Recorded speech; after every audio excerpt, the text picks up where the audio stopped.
তোমার বলে রাস্তা হয় রাস্তা হয়নি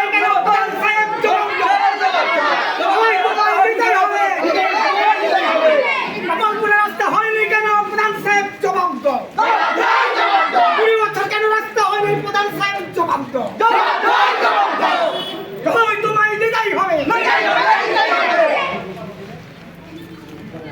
তোমার বলে রাস্তা হয়নি কেন প্রধান সাহেব